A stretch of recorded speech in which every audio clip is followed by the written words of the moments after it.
Hi, today I want to introduce you to the Gradle ClassWorlds Assembly plugin. That plugin leverages software application C distributions using the ClassWorlds Framework application launcher. We'll dive into the ClassWorlds Framework launcher itself later on.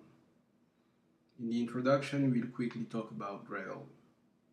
Then we'll have a look at applications, installers, and launchers. A brief overview of the ClassWorlds Framework launcher will be provided. The third part of this screencast will be mainly about the Gradle ClassWorlds plugin itself. We'll also have a look at available Gradle plugins and the Gradle plugins development guide. The last part of this presentation will integrate the ClassWorlds plugin into another Gradle project. Then we'll be ready to test. Gradle is a build tool that combines the best of Apache Ant and Apache Maven. You can learn more about Gradle at gradle.org. Once you're done with your software development phase, you typically think about writing installers and application launchers. Software installers are usually graphical, but sometimes they can also be console-based. Depends on the nature of your product, the target operating system, as well as your user's audience. There are many open source installers generators in Java. One popular option is EasePack. There are a couple of other alternatives that you may want to consider. Bitrock Install Builder is a commercial installer. I believe that they also have a GPL license for GPL projects. InnoSetup is very convenient for Windows installers generation. InstallShield is probably the most used installer in commercial products. Install4j is also commercial. You can also send them an email to request a free license. NSIS is also a good option for Windows-based installers. Once that you're evaluated the installers that you're going to use for your application product, you need to write one or multiple launchers. One way to make this process less painful is to use the ClassWorlds application framework launcher. The launcher script itself is very simple. It executes the Java command line with the class path setting the ClassWorlds framework jar. The ClassWorlds configuration file defines your launcher configuration. You also need to provide your application location, and then the launcher class will be invoked to run your application. The launcher definition files start with the specification of the main class of your application. That main class will be loaded from the configuration section. Configuration section declare the list of jar files to put on the class path. Let's take a look at one practical use of the ClassWorlds framework launcher.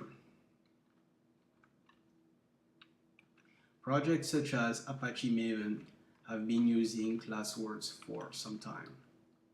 So if you take a look at an existing Maven installation, you have 4 main folders. The bin directory contains the launcher configuration file m2.conf, and that configuration file specifies the main class used to bootstrap the Maven process, Maven CLI. Maven CLI will be loaded from the plexus.core configuration. Inside the plexus.core configuration, every jar inside Maven Home Library extension and Maven Home lib will be put on the class path.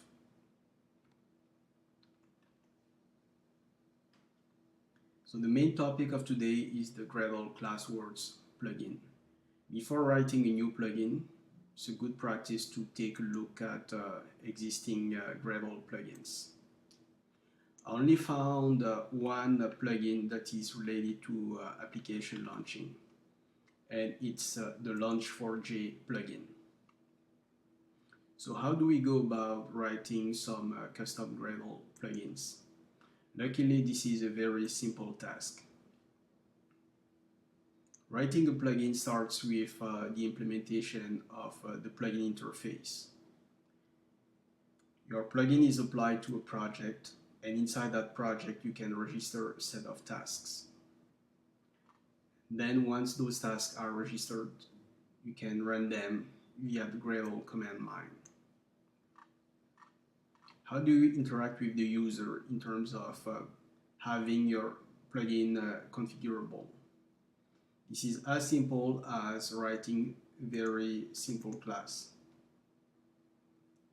That class is a Java bin that will be mapped to some properties specified inside your Gradle build file.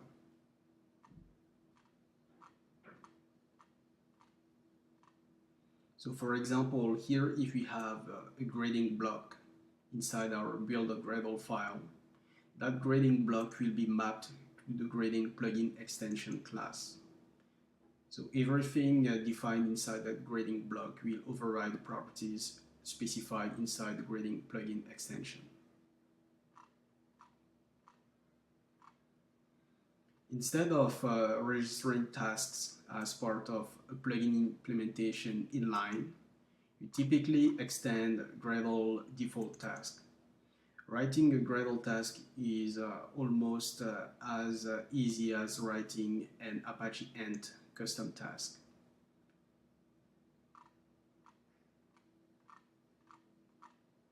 Your plugin will typically depend on the Gradle API as well as the internal version of Groovy used by Gradle. How does Gradle recognizes your plugin? You need to provide a properties file inside metainf/Gradle plugins. Once Gradle finds that file, it will strip the .properties file name extension. So having a grading.properties file means that you have a grading plugin. That grading plugin corresponds to the full class name or the Gradle.grading plugin specified inside the implementation class key. How do you use your plugin inside another Gradle project? You need to add a build script block at the top of your Gradle build file. The repository section, you need to specify all the repositories that can be used to resolve your plugin location. In the dependencies block, you need to add a class path configuration that will bootstrap your plugin dependencies. Then you're ready to apply your plugin to your Gradle project. Writing custom Gradle plugins is very straightforward because the Gradle developers took lots of time to provide a very clean API. There are not too many class files to interact with. Let's talk about our main topic, which is the Gradle ClassWorlds Assembly plugin. This is a very simple Gradle plugin that generates a zip distribution of your project using ClassWorlds as application launcher. The principle behind it is that you just have to unzip a file and you're ready to go. And sometimes having to ship a zip archive is often better than writing some very sophisticated software installers. It's extremely useful to use zip files when the users don't have, let's say, administration rights on their machines. The generated zip file assembly name follows the pattern project name -project version.zip. Inside the zip file, you have the application folder. That application folder contains 4 subfolders. The boot directory contains the launcher bootstrap jars. The etc folder contains the launcher configuration file. The lib directory contains all your applications application dependencies.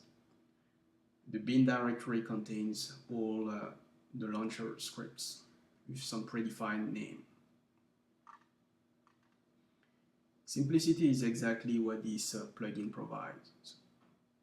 Have an application and a main class, a couple of dependencies, and launching your application is just a matter of getting the class path right. Once you have the class path right and the launcher scripts available, you just zip it and ship it. So how do we install Gradle ClassWorlds plugin?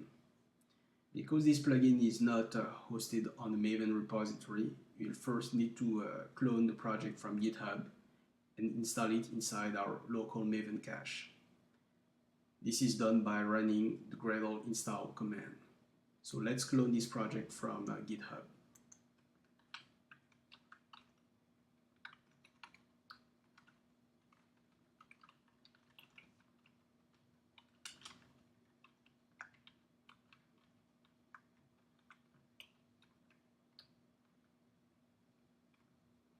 Now let's install the plugin inside our local Maven cache.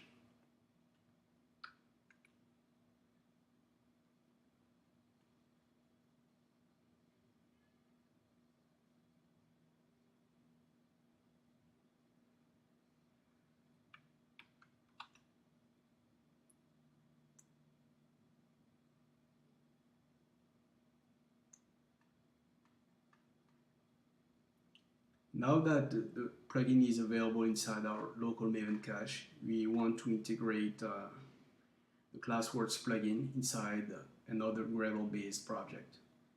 So let's clone one of my existing projects on GitHub.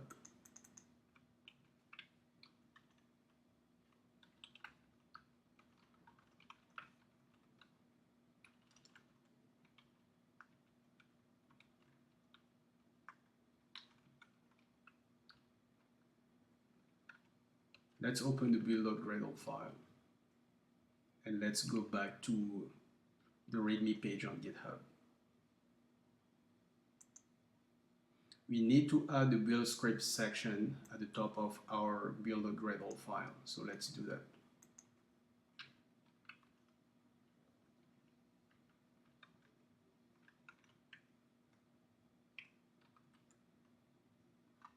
In terms of plugin configuration, there are two main parameters that are required. The application main class name to launch the program, as well as an environment variable that will be used to locate your software installation. So let's copy a configuration block that will be used to configure the plugin.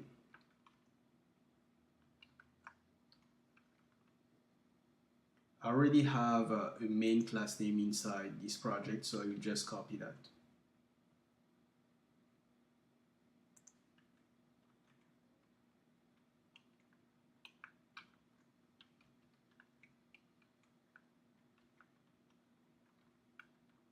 In terms of application location environment variable, I will just use app home. This will point to the exploded folder of my application installation later.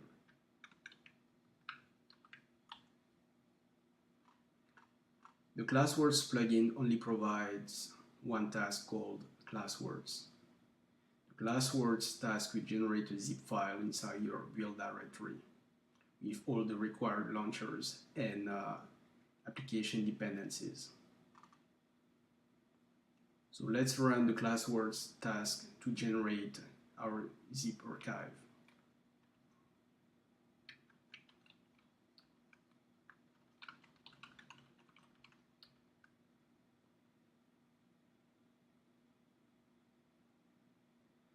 The zip archive will be generated inside our build folder. Running the ClassWorlds target will trigger implicitly a build, so that we have all the project artifacts generated.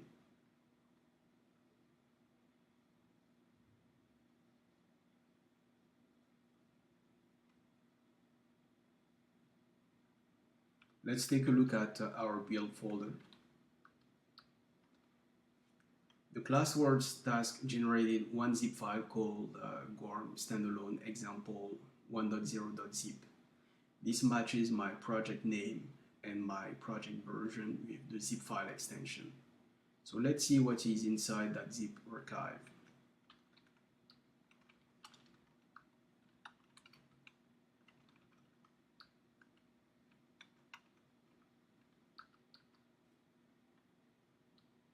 Inside the bin folder, we have the application launchers. So if I open the launcher.sh Unix script, we have a very simple Java command line getting executed. Inside the boot directory, we have the main ClassWorlds framework launcher file used to bootstrap the application launching process. The etc folder contains our launcher definition file. Our main class is com.remirosolutions.gorm.application, and it is loaded from the app configuration section.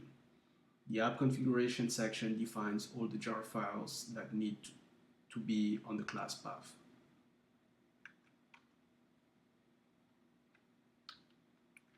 Inside the lib directory, we have all the jar files that are required to run our application.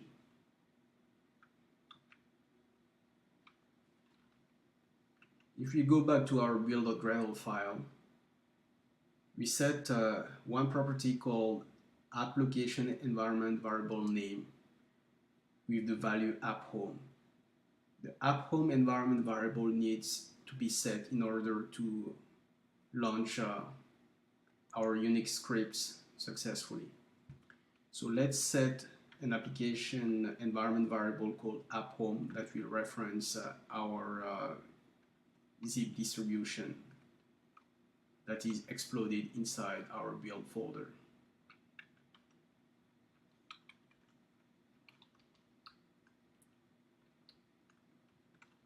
Let's switch to the exploded zip folder, and we'll set the app home environment variable to the current directory.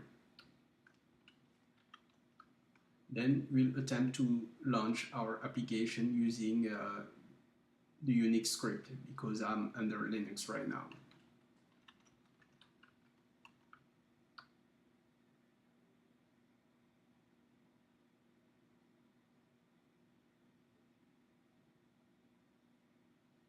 You can see that the application was launched successfully.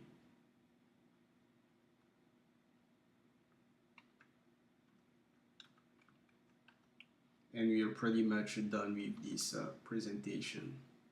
So we took a look at the ClassWorlds framework launcher, and we saw practical examples of the ClassWorlds framework.